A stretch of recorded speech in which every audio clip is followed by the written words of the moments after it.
Elergy for Keats and Shelley. Keats in Rome. Wild flowers cascade into the vettura. Colours, scents mingle over recumbent Keats.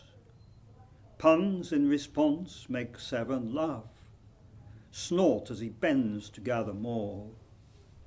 Progress slow along a rutted Via Appia, accompanied by antique dead along the way in epitaph.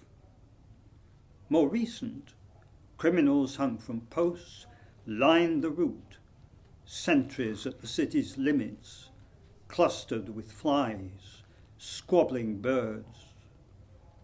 Through remnants of the Aurelian wall at the Lateran gate, into a ruined world, its Colosseum thick with olive, myrtle, fig.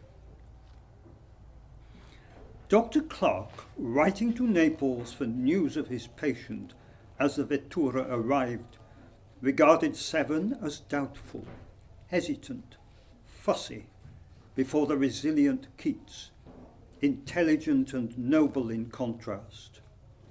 Chief disease, stomach, possible heart, maybe lungs, mental overexertion. To be bled regularly. Starvation diet, 1 anchovy, 1 morsel of bread per day. Avoid north-south streets. To be lodged at 26 Piazza di Spagna. Small lozenge-shaped room, red-tiled floor, windows onto scalinata front and side, bed by fireplace, carved with foliage, fruit, demonic satires. A piazza of small workshops, engravers, sculptors, plaster moulders, crowded with artist models who lounged, chivied, sang on the scalinata, bright in their parade of costume colours, as the stall of flowers whose scents rose with the songs. By day, snatches of conversation, song, shuffle of sandals, bells of goats. By night, Bernini's lion-headed boat filled and emptied liquid music by which he slept. He climbed the scalinata slowly. Beyond the 2 brooding towers of La Trinita, entered the open, newly planted La Pintia Gardens.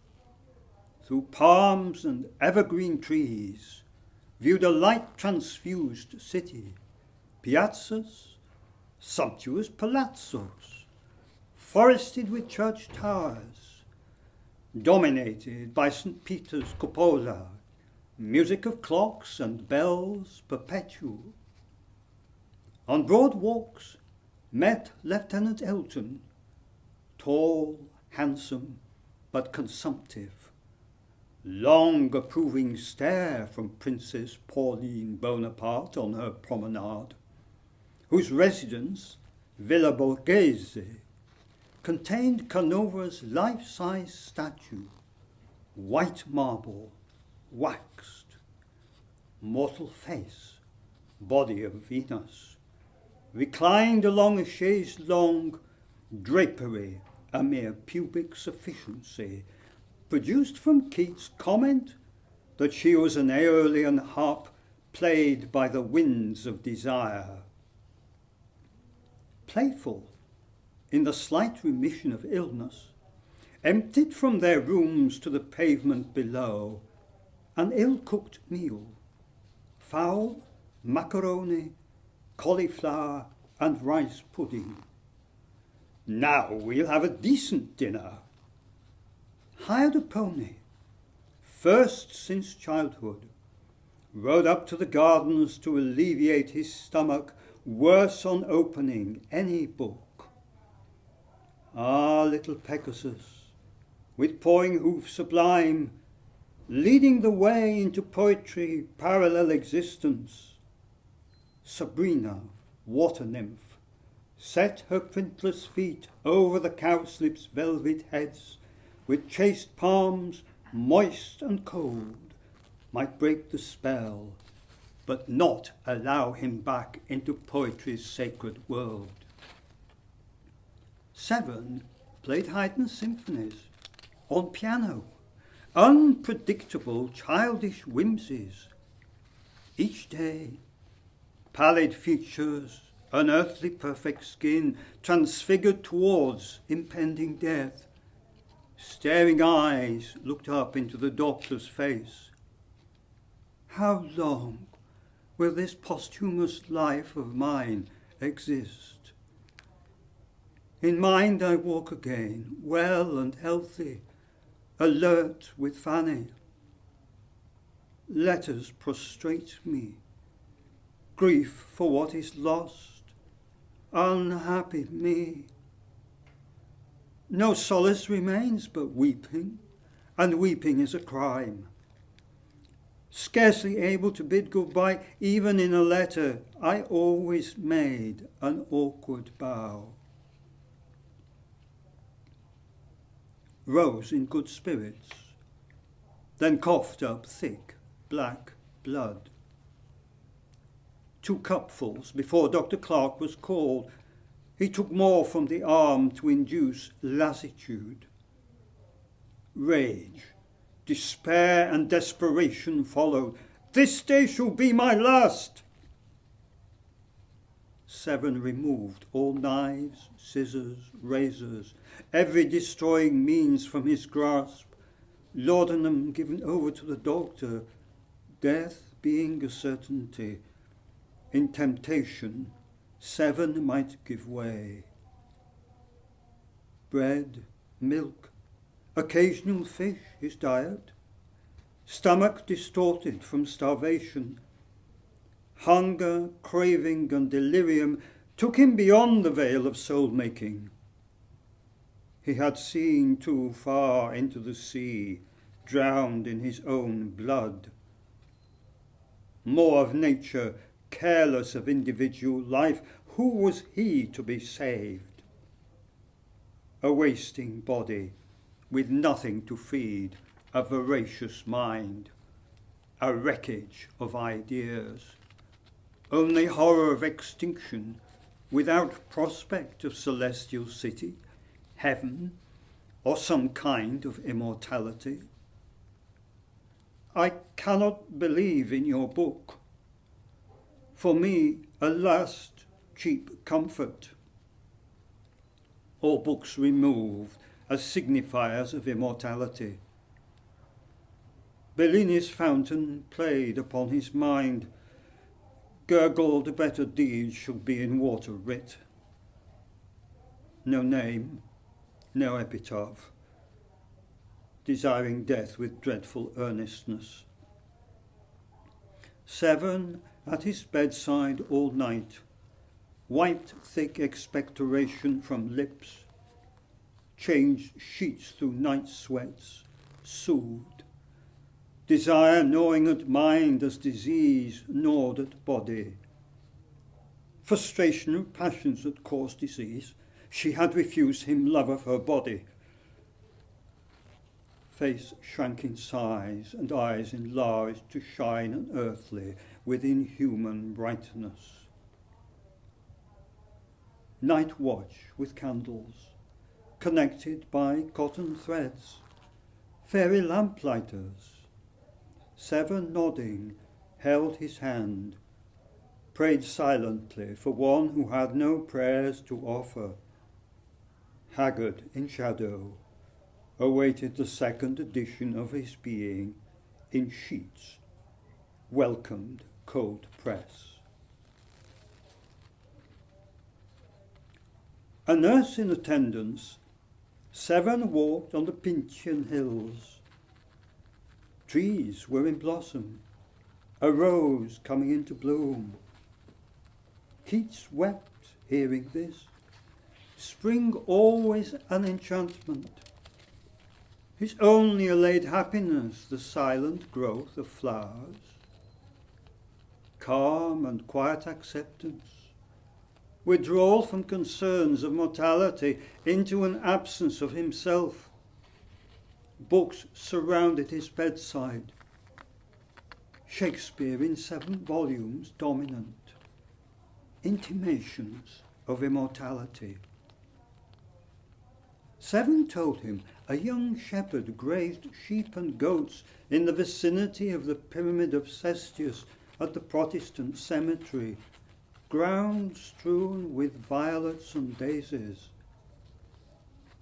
Studied flower-patterned bedroom ceiling. Violets were favourites.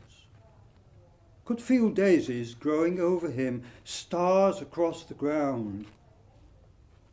To be buried with him, Fanny's unopened letters, a lock of her hair, a purse his sister made. Headstone, a broken lyre. Slow sinking into disinterested calm, past Fanny's cornelian stone, from one sweaty palm to another. Paid no attention to fountain, voices, or changes in light and shadow across the room. Wept one time on waking, to find himself still alive. Called 7. Lift me up, for I am dying. I shall die easy. Don't be frightened. Cold, heavy sweat upon the whole body, phlegm boiled in his throat. 7 held a cold hand 7 hours, realized, reposed face, shadowed eternity. On Adonais. This living hand, now cold, bereft of grasp or balanced pen, poised, stiff, inserted into winding sheet, laced with a lock of her hair, unopened letters, a desolation of communication in anticipated death. That head, so warm with rich embroidery of life and legend in every living thing, iced in earth as planetary halo and frozen core. Death masked in hollowed cheekbones, sunken eyes socketed in oblivion with receding hair thin pressed upon skull. Darkness, yet Hesperus already faded from the air beyond the Aurelian wall, which held in place ages, empires, and religions buried in the ravages of time. To that green slope, where in the breeze dryad or naiad might whisper from the trees in mystic personification. Grey walls moulder round the tomb of Cestius, pyramidal tent, pavilion for his mortal dust, a marble flame awaits first rays of sun. No sound yet chorused dawn, hushed as a single voice intoned its measured dust to dust. Then so few watched him, lowered from all sight, earth shovelled in, its raw surface topped with daisied turfs. Here 7 came after his long sleep, to view that raw scar, in tears to feel the loss, the separating distance down to where he lay, time irretrievable. Breeze wafted branches in low murmur seemed to intone his lines, dressed bones of desolation. Mourners from the ancient world process down time's dark tunnel, as Moses weeps for beyond. Professional wail, tears and torn clothes from Aphrodite's entourage, splendors, persuasions, adorations and desires approach his wasted remnant, cut and cast profuse locks from hair unbound with grief, wreathed upon the corpse. Shepherds, symbolic of his craft, come ashen-headed, register their grief and note his scattered flock of thoughts. Reluctant, Aphrodite takes the winds of heaven to view her dead nursling son. A shudder of life passes through his form at her presence, then insubstantial death claims him. Gone where all things wise and fair must go, the law of mortal change. Shadows gather for invisible corruption. Hesitant of the loss, spring revives with swift on wing, courtly dance, flowers garland bare grave earth.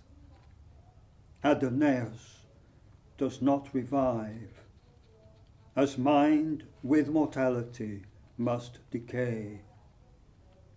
Gone in imagination into that mist beyond time, processional in the pilgrimage of verse, staffs to steady rhythm, hearts sorrowing in speech, so have they passed.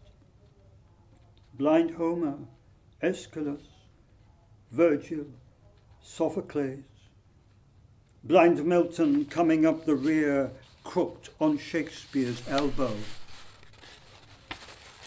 Only for a lost shepherd do we take detailed stock of his scattered flock, recognize words piped sweetly over flock-grazed fields.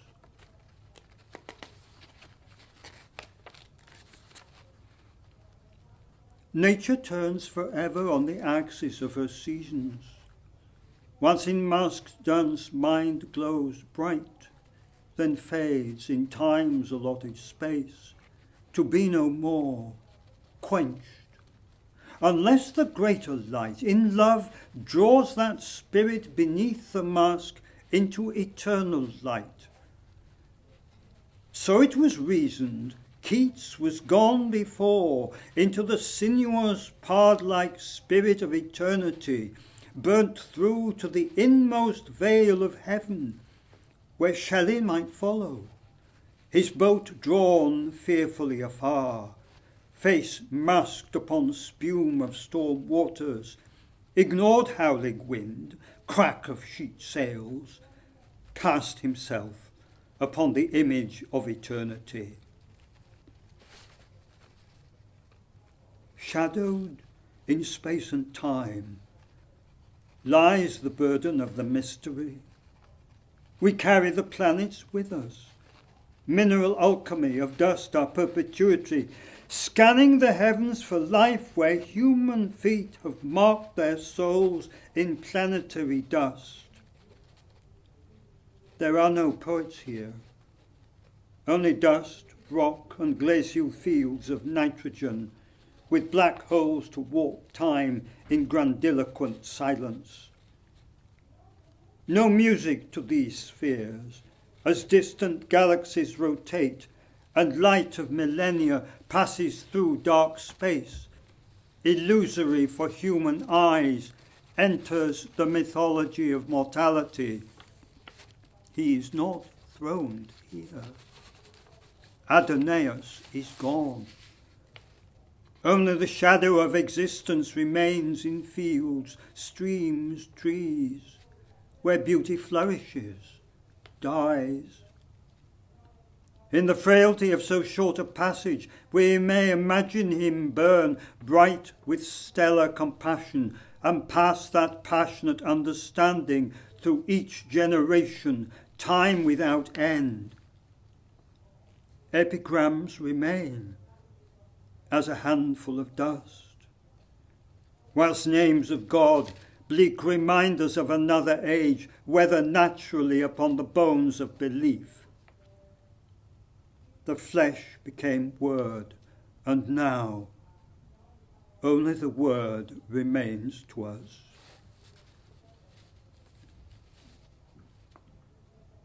A desolate shore, lonely and grand, along which stretched old crenellated watchtowers. Distant marble-crested Apennines glittered in sunlight devoid of human dwelling. Fierce heat as ocean dropped, waveless, windless, towards noonday sleep. Contrasted with southwest storm, waves mountain high, engulfed Don Juan under full sail. It seemed by scent he was tracked, as hounds track a deer, wounded, bleeding from a life of thought. Furies left him here. Not hoisted high as Lord Menelaus and Meriones caught up Patroclus above their heads, great heave, as the two called Ajax, shield to shield, with parry, stab and slash, kept back a Trojan wolf pack, Aeneas and Hector in the van, carried him down to the beaked ships, black cloud of grief shrouding Achilles, both hands clawing ground for soot and filth, poured overhead, bemired handsome face. In contrast, work-dressed soldiers, a squad armed with mattock spade, long-handled tongs, nippers, poles with iron hooks, came masked to tear out his battered body from pure yellow sand. Dull, hollow sound from mattock blow, exposed skull. Flesh of arms and face entirely eaten, other stained dark indigo. White nankeen trousers, now black. Keats's poems doubled back in reefer jacket, single snake's coil for iridescent lamia. Silence. Broken by Byron. Is this a human body? More like the carcass of a sheep. Satire upon our pride and follies, a shriveled husk of life horribly embalmed by death. No 100 feet long pyre, but a grid of bars and strong iron sheet to lay him on. Instead of 2-handled honey and oil jars, more wine poured over him than consumed in life, with oil and salt and frankincense, as resinous pine wood burnt furiously, air filled with yellow flames, tremulous with shimmering waves. No Greek oration, the Hellenic bard lost amongst the flames. Trelawney improvised in English. Restored to nature through fire the elements of Shelley's composition, earth, air, water, everything is changed, not annihilated. He is now a portion of what he worshipped. Front bone of skull fell off. Back of head rested on red-hot bottom bars of furnace. Brain seethed, bubbled and boiled as in a cauldron. Hunt, now looking on, now drawing back, remained in his carriage. Byron withdrew to the beach, swam out to the Bolivar, observed a distant pall of smoke wave heavenwards, quiver in the bright heat of Italian day, as though it contained the glassy essence of vitality. Corpse fell open, heart laid bare, moisture flowed from it, bedded in fire, refused to burn. Sprinkle with water it still, burnt Trelawney's hand, snatched from the flames. Hunt begged this. Beyond the furnace, no memorial games, only the gathering of settled ash, wind-blown essence of being into mahogany box, for burial in that green field beyond the Aurelian gate. Dry, shrunken heart given to Mary, who placed this last living memento between the covers of her copy of Adonais.